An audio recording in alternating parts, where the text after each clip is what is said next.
ನನ್ನ ಇವತ್ತಿನ ಈ ಸ್ಥಿತಿಗೆ ನಾನೇ ಕಾರಣ. ಯಾಕೆ ಅಂದ್ರೆ ನನ್ಗೆ ಏನೇ ಆದ್ರೂ ನನ್ನವ್ರು ಇದಾರಲ್ಲ ಅನ್ನೋ ಹುಚ್ಚು ಭ್ರಮೆನಲ್ಲಿ ನಾನು ಬದುಕ್ತಾ ಇದ್ದೆ. ಯಾರನ್ನು ನಮ್ಮಕ್ ಹೋಗ್ಬೇಡಿ. ಯಾಕೆ ಅಂದ್ರೆ ಯಾರು ಯಾವಾಗ ಹೇಗ್ ಬೇಕಾದ್ರೂ ಬದಲಾಗ್ತಾರೆ. ಅವ್ರು ಬದಲಾದ್ರು ಅನ್ನೋದು ನನಗ್ ಬೇಜಾರಲ್ಲ. ನನ್ನವ್ರೆ ನನ್ನನ್ನ ಅರ್ಥ ಮಾಡ್ಕೊಂಡ್ಲಿಲ್ವಲ್ಲ ಅನ್ನೋ ನೋವು ನನಗೆ. ಜೀವನದಲ್ಲಿ ತುಂಬಾ ಪುಸ್ತಕಗಳನ್ನ ಓದ್ದೆ, ಯಾವ ಪಾಠನೂ ಕಲಿಯೋಕ್ಕಾಗ್ಲಿಲ್ಲ.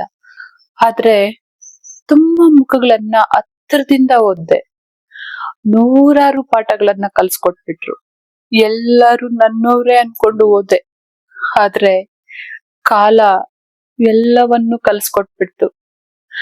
ನೀನು ಹುಡ್ಕೊಂಡ್ ಓದೋರು ಯಾರು ನಿನ್ನವ್ರಲ್ಲ. ನಿನ್ನನ್ನ ಯಾರು ಹುಡ್ಕೊಂಡ್ ಬರ್ತಾರೋ ಅವ್ರು ಮಾತ್ರ ನಿನ್ನವ್ರು ಅಂತ. ಸಂಬಂಧಗಳನ್ನ ಉಳಿಸ್ಕೋಬೇಕು ನಿಜ, ಆದ್ರೆ ಗೌರವನೇ ಸಿಗದೆ ಇರೋಂತಹ ಸಂಬಂಧಗಳು ಇದ್ರೆಷ್ಟು ಸತ್ರೆಷ್ಟು. ನಾನು ಒಂಟಿಯಾಗೆ ಬದುಕ್ತೀನಿ, ಅದು ನನ್ನ ಅಹಂಕಾರ ಅಲ್ಲ. ಎಲ್ಲಾ ಸಂಬಂಧಗಳಿಂದ ಪೆಟ್ಟು ತಿಂದಿದ್ದೀನಿ. ನನ್ನ ಈ ನೋವಿಗೆ ನಾನೇ ಕಾರಣ.